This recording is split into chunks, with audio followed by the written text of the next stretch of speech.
शेतकरी मित्रांनो, जय हरी. आता शेतकऱ्यांचा खरीप हंगाम आता लवकरच जवळ यायलाय. मात्र त्यामध्ये आता राज्य शासनानं सुद्धा शेतकऱ्यांच्या बाबतीत तयारी सुरू केली. शेतकऱ्यांना आता यापुढे कर्जमाफी मिळणार आहे. जे पात्र शेतकरी आहेत त्याचं कर्ज माफ होणार आहे. मात्र त्यामध्ये या अगोदर बऱ्याच शेतकऱ्यांनी महाडीबीटीच्या माध्यमातून अर्ज केलेत आणि त्या शेतकऱ्यांना अनुदान मिळालेलं नाही, किंवा यापुढं काही शेतकऱ्याला अर्ज करायचेत आणि त्यांना अनुदान मिळणार आहे. आणि त्याबाबतचा राज्य शासनानं एक शासन निर्णय काढलेला आहे. आता आपण एकच शासन निर्णय बघणार आहोत.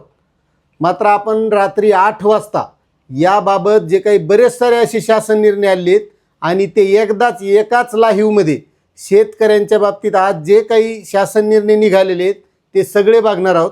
मात्र सध्या तुम्हाला सुरुवातीला आता हा एकच शासन निर्णय मी तुम्हाला वाचून दाखवणार आहे. आणि तुम्हाला जर ते रात्री 8 वाजताचे सर्व शासन निर्णय शेतकऱ्याच्या बाबतीत आणि एक चांगले निर्णय घेतलेले आहेत ते जर बघायचे असतील तर तुम्ही आपल्या चॅनलवर नवीन असताल तर चॅनलला सबस्क्राईब करून ठेवा, व्हिडिओला लाईक करा आणि जास्तीत जास्त बांधवांना शेअर करा आणि रात्री 8 वाजता आपल्या लाईव्हवर हजर व्हा. तर आता जो काही शासन निर्णय मी तुम्हाला सांगणार आहे मित्रांनो, महाडीबीटीच्या माध्यमातून सूक्ष्म सिंचनासाठी बऱ्याच शेतकऱ्यांनी अर्ज केले. मग त्याच्यात ठिबकचं स्प्रिंकलर असेल किंवा ठिबक असेल दोन्हीचे बी, तर त्या शेतकऱ्यांना जर अनुदान मिळालेलं नसेल तर अनुदान मिळणार आहे. आणि यापुढं ज्या शेतकऱ्यांना करायचे त्यांनासुद्धा अनुदान मिळणार आहे.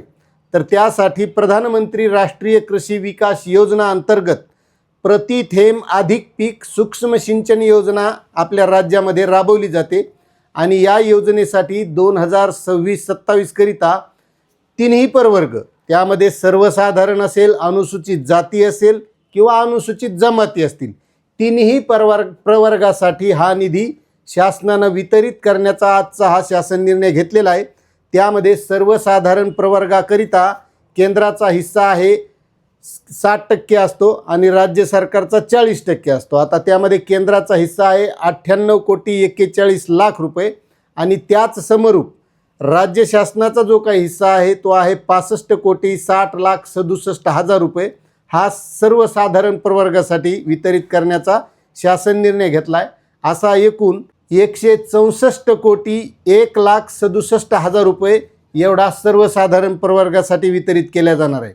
त्यानंतर अनुसूचित जाती प्रवर्गासाठी 14,73,00,000 रुपये आणि त्या समरूप राज्याचा हिस्सा 9,82,00,000 रुपये. असा एकूण 24,55,00,000 रुपये हा अनुसूचित जमातीसाठी वितरित करण्यात येणार आहे.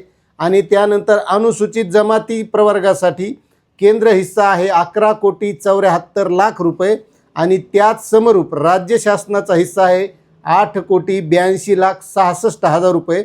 असा एकूण 19,56,66,000 रुपये हा शेतकऱ्यांना वितरित केल्या जाणार आहे. त्यामध्ये मग सर्वसाधारण शेतकरी असो, अनुसूचित जमातीचा असो का अनुसूचित जातीचा असो, असा एकूण सगळा मिळून 208,13,33,000 रुपये एवढा निधी आजच्या या राज्य शासनानं शासन निर्णयामार्फत वितरित करण्याचा निर्णय घेतलेला आहे. आणि महाडीबीटीवर ज्या ज्या शेतकऱ्यांनी अर्ज केलेले आहेत किंवा यापुढं करणार आहेत अशा शेतकऱ्यांना डीबीटीच्या माध्यमातून त्यांच्या आधार लिंक खात्यामध्ये हा वितरित केला जाणार आहे. असा हा राज्य शासनानं महत्त्वाचा शासन निर्णय घेतलेला आहे. आणि आपण जे संध्याकाळी 8 वाजता निर्णय बघणार आहोत ते तर इतके महत्त्वाचे आहेत आणि खूप चांगले निर्णय राज्य शासनानं घेतलेले आहेत. म्हणजे आपण राज्य शासनावर कधी बी टीकाच करीत नाहीत, तर जिथं चांगलं काम झालं आहे तिथं चांगलंसुद्धा म्हणायलाच पाहिजे. त्याप्रमाणे आज खूप चांगलेच निर्णय घेतलेले आहेत. त्यामुळं सर्वांनी रात्री 8 वाजता आपल्या लाईव्हवर हजर राहायचं आहे. मात्र हा शासन निर्णय तुम्हाला कसा वाटला आहे नक्कीच कमेंट करायचं आहे आणि चॅनलवर नवीन असाल तर सबस्क्राईब करून ठेवायचं आहे. धन्यवाद.